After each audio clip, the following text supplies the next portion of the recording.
أعوذ بالله من الشيطان الرجيم بسم الله الرحمن الرحيم الحمد لله رب العالمين والصلاة والسلام على أشرف الأنبياء والمرسلين وعلى آله وصحبه أجمعين اللهم صل على سيدنا محمد النبي الأمي وعلى آله وسلم تسليما السلام عليكم ورحمة الله وبركاته. Jadi alhamdulillah tuan-tuan yang dirahmati oleh Allah Subhanahu wa taala. Kita sambung semula pembacaan kitab Fadilat Ramadan ini.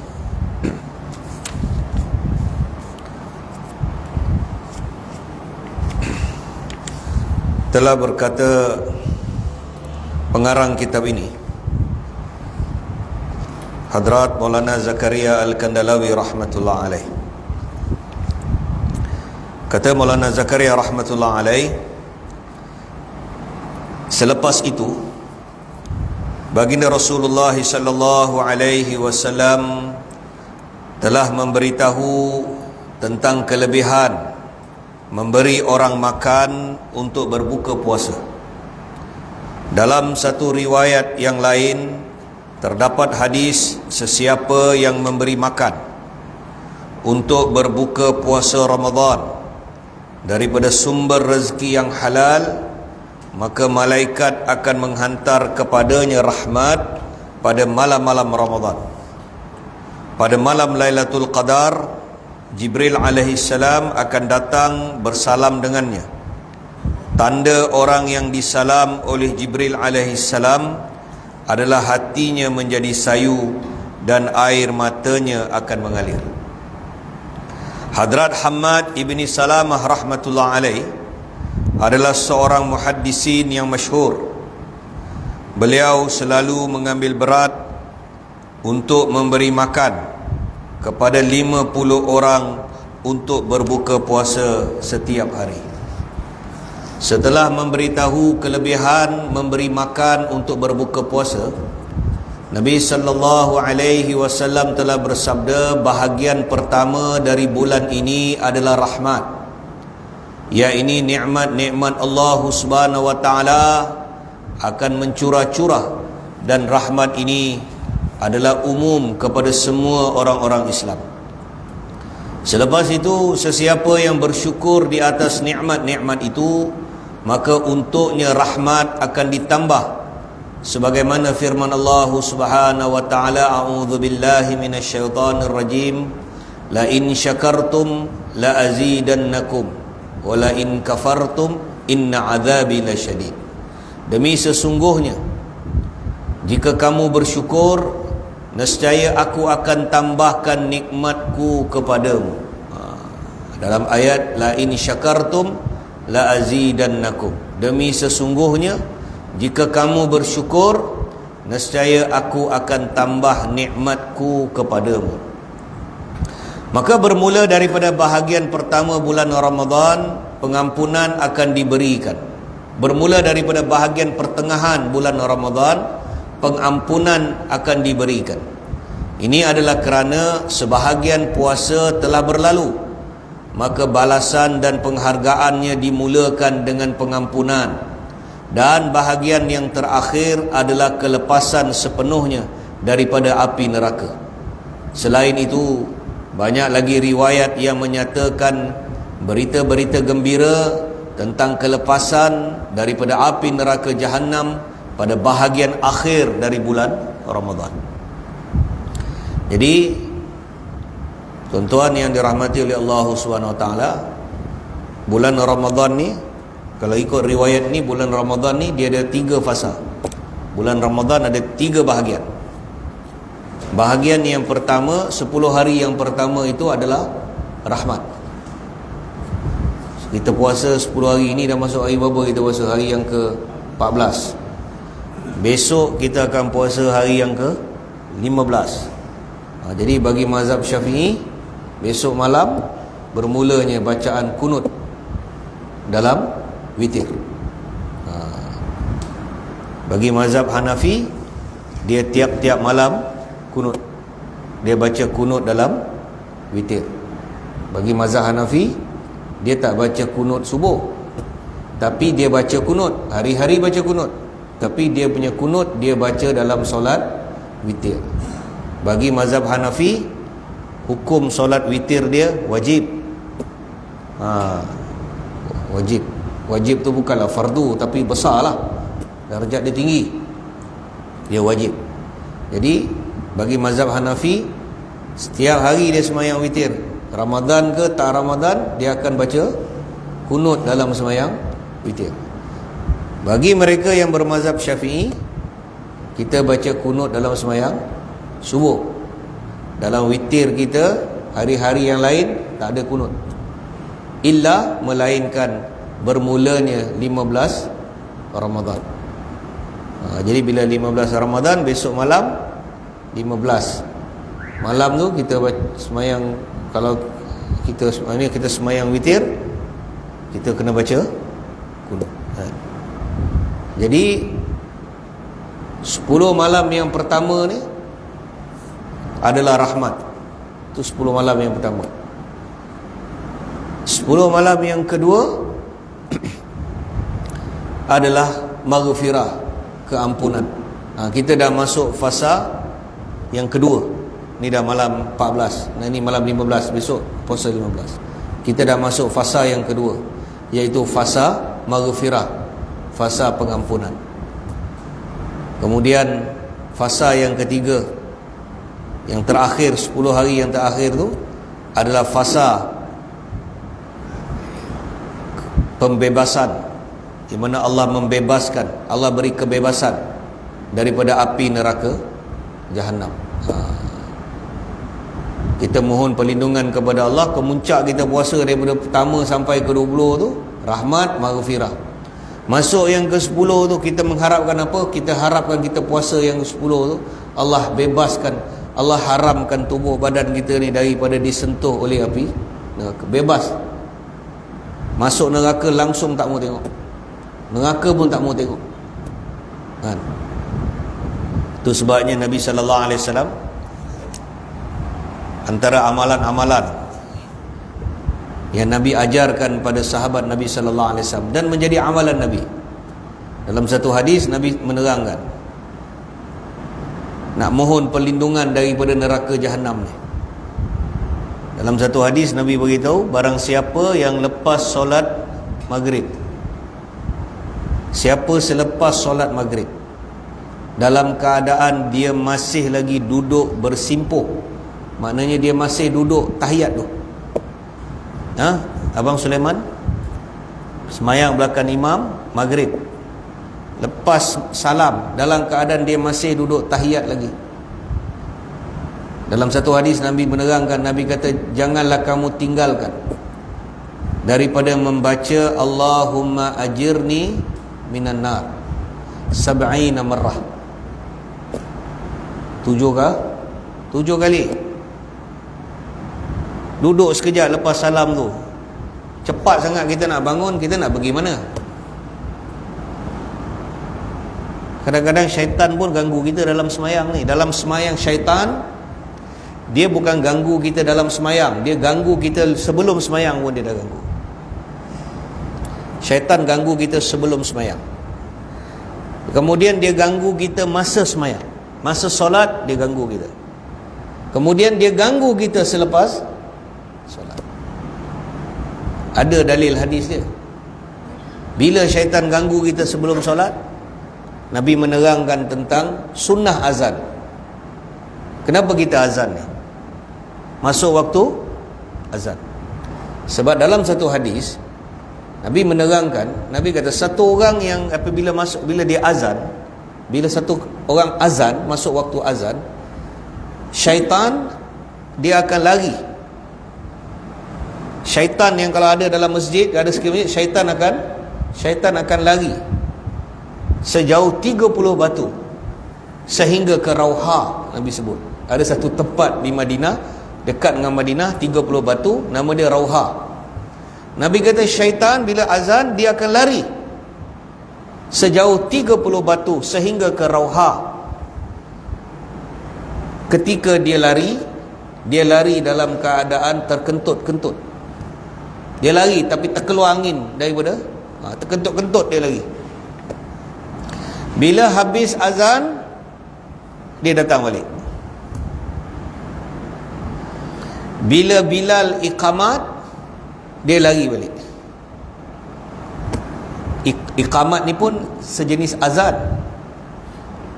Kira dia chota azan hai. Azan yang kecil. Tahu? Bila kita azan masuk waktu, ia bada azan hai. Azan yang besar. Tapi iqamat azan, dia chota azan. Azan yang kecil. Bila iqamat, syaitan lari lagi. Kemudian habis iqamat, ketika orang sedang solat, dia datang. Itu sebab Nabi menerangkan, rapatkan saf kalian ni. Bila semayang, rapatkan saf. Sebab kemudian syaitan akan datang dan berjalan di celah-celah saf tu. Mana saf-saf yang longgar ni, dia jalan dalam saf ni. Dia jalan. Dia macam budak kecil main tau. Kita bawa satu budak kecil 2 tahun punya budak, kita kasih lepas dalam saf. Apa dia buat? Dia sana lari, dia sini lari, depan lari. Imam punya depan pun dia pergi. Imam yang mikrofon dia tarik. Tahu? Imam yang mikrofon pun dia tarik. Lepas tu dia lari belakang. Dia pergi dekat bapak dia. Dia naik atas bapak dia. Lepas tu dia lari belakang. Macam itulah syaitan. Syaitan akan berjalan dalam saf ni, sehingga dia mengganggu orang yang solat.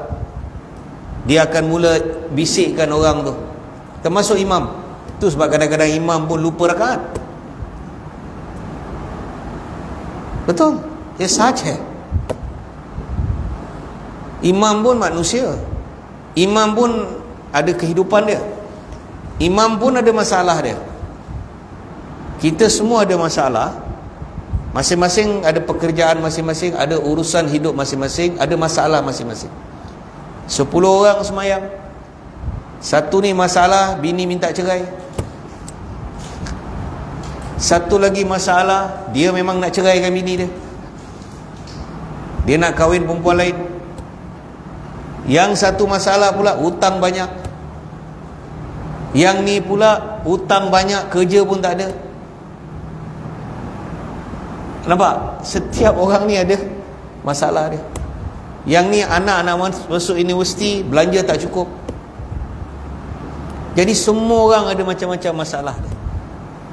Jadi syaitan akan datang dan ingatkan. Sebab apa? Kita semua ni tuan-tuan, saya beritahu tuan-tuan ni, kita semua ni, kita ada syaitan kita. Kita ada nama dia qarin. Kita semua ni, termasuk imam, termasuk Nabi sallallahu alaihi wasallam. Nabi kata, aku juga memiliki qarin. Aku juga memiliki jin qarin ni. Tetapi Allah Subhanahu wa taala telah menundukkan qarin aku ni bagi aku. Dan qarin aku ini telah ku Islamkan, kata Nabi. Tetapi qarin kita ni semua kafir. Kita punya qarin kafir. Jadi qarin kita ni dia bangsa jin. Dia mirip muka macam kita. Jadi kita ni ada 3, dekat diri kita ni ada 3 unsur. Satu jasad, satu roh kita, yang ketiga qarin. Dia carbon copy kita. Kalau kita kerja kerajaan, dulu zaman typewriter kan? Zaman typewriter dulu, dia mesti ada A4, lepas tu carbon, A4 carbon. Jadi dia ada 3 kopi tu. First copy, second copy, third copy.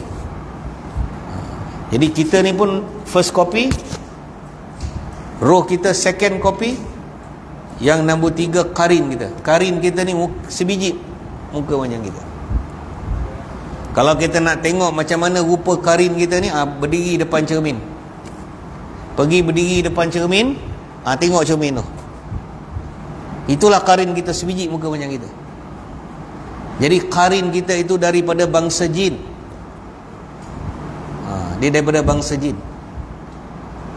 Itu sebabnya dalam bab jin ni ulama berbeza pandangan. Boleh tak kahwin dengan jin? Imam Hanafi dia ada hukum dia. Imam Syafi'i ada keluar hukum dia.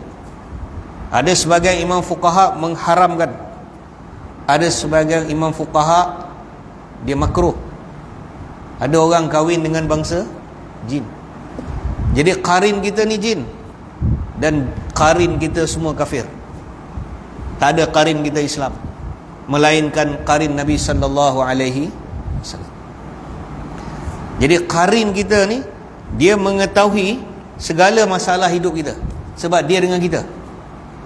Ketika kita bersunyi diri, dia tahu apa masalah kita, apa rahsia kita, dia tahu.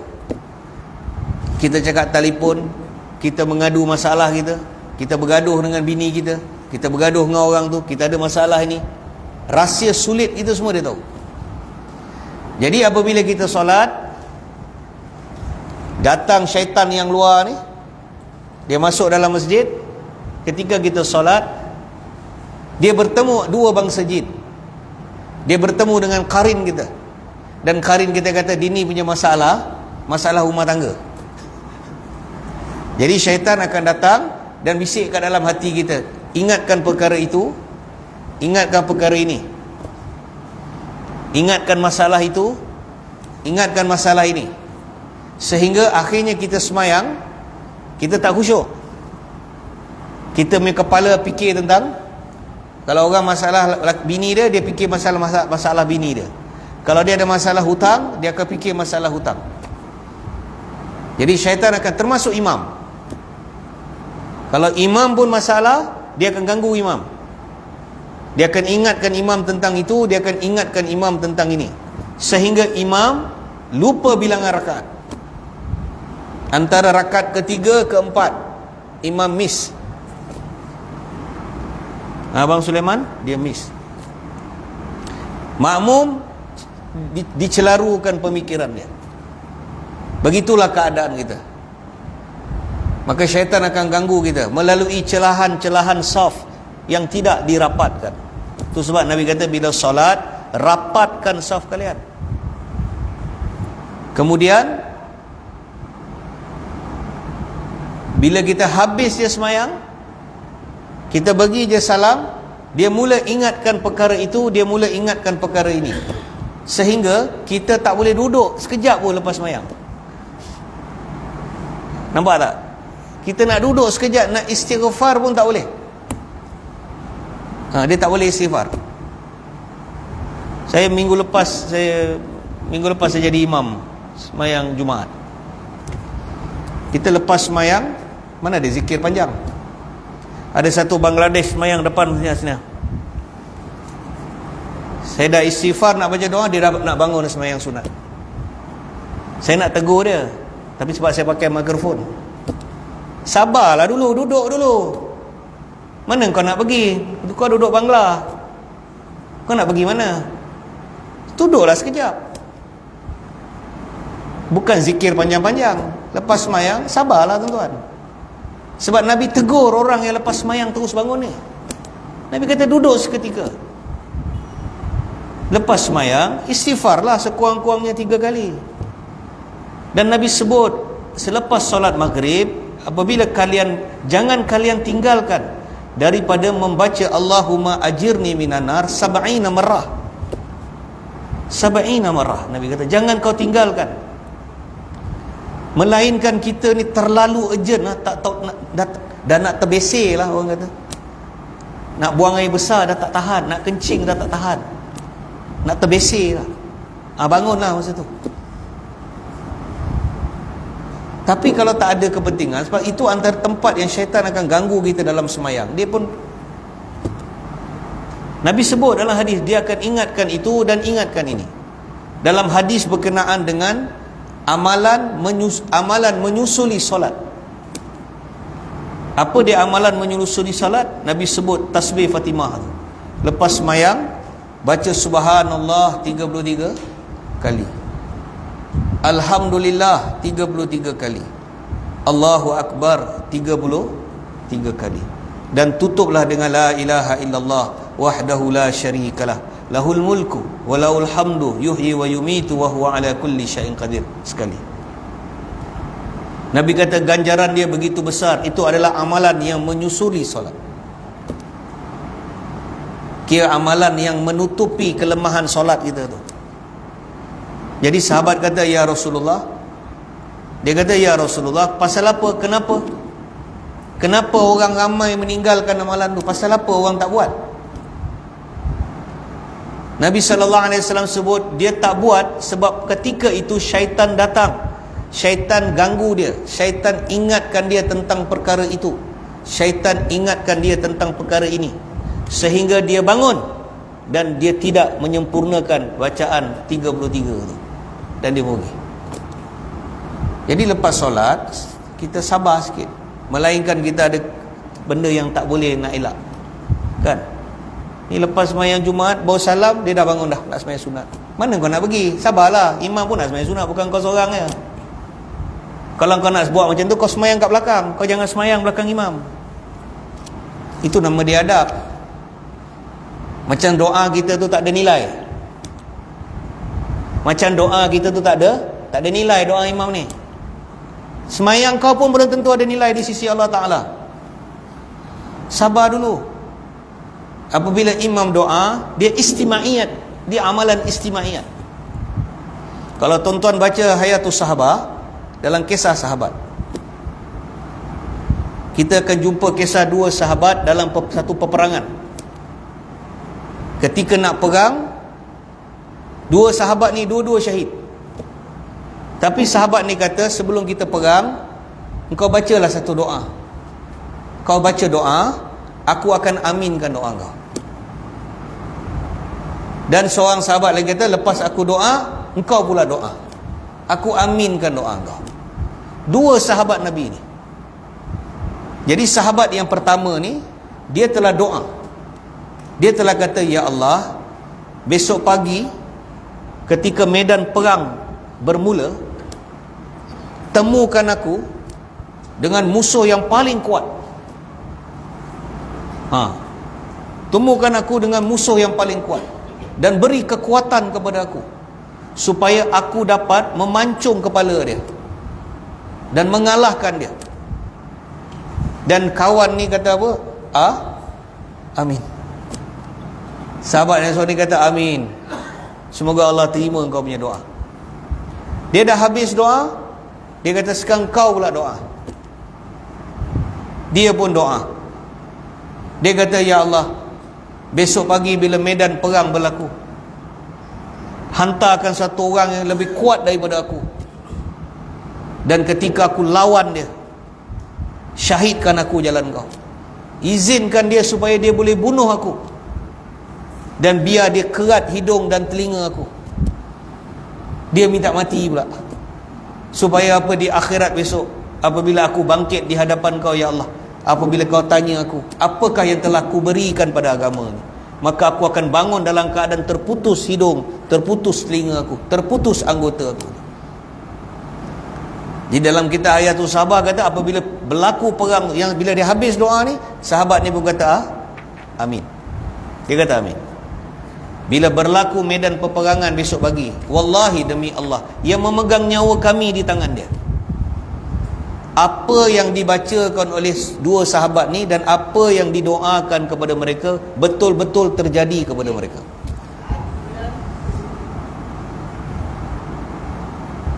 Maknanya sahabat yang minta untuk dia bunuh musuh ni, dia dapat bunuh seperti mana yang dia minta. Sahabat yang minta supaya dia dibunuh, putus hidung, putus telinga, dia pun diterima doa dia. Maknanya dia memang syahid. Dan bila ditengok jenazah dia, putus hidung dia, putus telinga dia, putus kaki dia, putus tangan dia. Nak beritahu apa?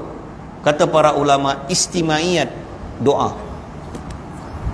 Doa secara beramai-ramai. Jadi bila imam lepas solat, kita duduk sekejap, habiskan istighfar kita, habiskan tasbih Fatimah kita, subhanallah 33 kali kan.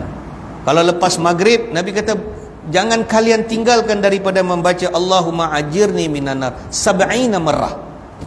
Nabi sebut 7 kali, lepas maghrib dengan lepas subuh. Jangan tinggal. Nabi kata barang siapa yang baca Allahumma ajirni minan nar sebanyak sab'ina marrah, sebanyak 7 kali lepas maghrib, dalam keadaan dia masih duduk lagi, sekiranya jika dia mati sebelum subuh, kalau hari itu dia mati sebelum subuh, dia meninggal sebelum subuh, haramallahu 'alan nar, Allah haramkan api neraka daripada sentuh badan dia. Itu polisi, itu insurans polisi. Dan barang siapa yang baca Allahumma ajirni minan nar sab'ina marrah selepas subuh, tadi selepas subuh dia baca, kalau dia mati sebelum maghrib, Allah haramkan dia daripada sentuh api neraka. Dia baca waktu maghrib, dia mati sebelum subuh, dia balik malam lepas semayang tarawih, dia balik, dia minum sikit, dia tidur, dalam tidur dia mati. Hari ini berapa ramai orang yang mati dalam tidur? Umur 40 tahun tidur mati. Malam tadi minum teh dekat NKI, borak-borak, gelak-gelak, balik mati. Bukan 50 tahun, 41 tahun, 38 tahun. Dia kena cardiac arrest, satu serangan jantung yang elektrik, mati dalam jantung dia. Jadi kalau kita mati malam ni, kalau kita bapak baca, kita mati sebelum subuh, haramallahu 'alan nar. Jadi lepas solat, duduk seketika. Memang ulama kita ajar duduk seketika, habiskan kurang-kurang 3 kali istighfar, duduk sekejap. Tangguhkan semayang sunat kita dulu sekejap sikit, lepas tu bangunlah. Kita pun kadang-kadang tak ada nak ke mana pun, cepat-cepat nak, lepas tu nak pergi mana. Jadi kadang-kadang mengganggu orang lain kan. Imam nak baca doa, semua dia seorang yang berdiri kat depan ni. Soleh sangat ke kita ni? Sabarlah dulu, sabar karo, sabar dulu. Pintu syurga Allah Ta'ala ni luas kan, bagi masa. Kalau kita nak buat macam tu, kita pergi semayang kat belakang tu, jangan semayang belakang imam. Tu nama dia adab kan. Hari Jumaat minggu lepas tu, sebenarnya dia dah dekat depan, dah dia seorang yang berdiri, seolah-olah doa imam tu tak ada nilai di sisi dia. Amal dia pun belum tentu ada nilai di sisi Allah Ta'ala kan. Allah Ta'ala pandang istimaiyat amal ni. Sebab bila kita doa istimaiyat, mana-mana kelemahan yang ada dalam kita ni Allah Ta'ala tutup. Samalah macam kita semayang tarawih tuan-tuan belakang imam ni. Kita semayang tarawih, tuan-tuan rasa tuan-tuan semayang 20 rakaat tu khusyuk ke? Sungguh khusyuk ke kita semayang 20 rakaat ni? Kacau bilau kita, kadang-kadang ada gangguan dalam semayang, tapi kita semayang juga. Kita semayang juga, walaupun dalam semayang tu ada gangguan macam-macam, tapi kita semayang juga. Sebab apa? Istimaiyat. Manalah tahu dalam ramai-ramai kita yang semayang ni ada solat yang terbaik, ahsan amal. Alladhi khalaqal mauta wal hayata liyabluwakum ayyukum ahsan amal. Allah beli amal orang yang baik, yang paling the best amal. Bila disebabkan kita semayang jemaah ni, Allah Ta'ala jadikan ganjaran kita ni, Allah ambil amal orang yang paling baik, dan Allah beri ganjaran kepada kita, ganjaran yang terbaik. Jadi kita menumpang ke orang. Itu sebab ulama kita beritahu istimaiyat qulub, istimaiyat amal. Dia amalan dia besar seumpama lautan. Jadi insyaAllah lah tuan-tuan, jadi saya berhenti takat ni dulu. Kita sambung pada besok malam insyaAllah.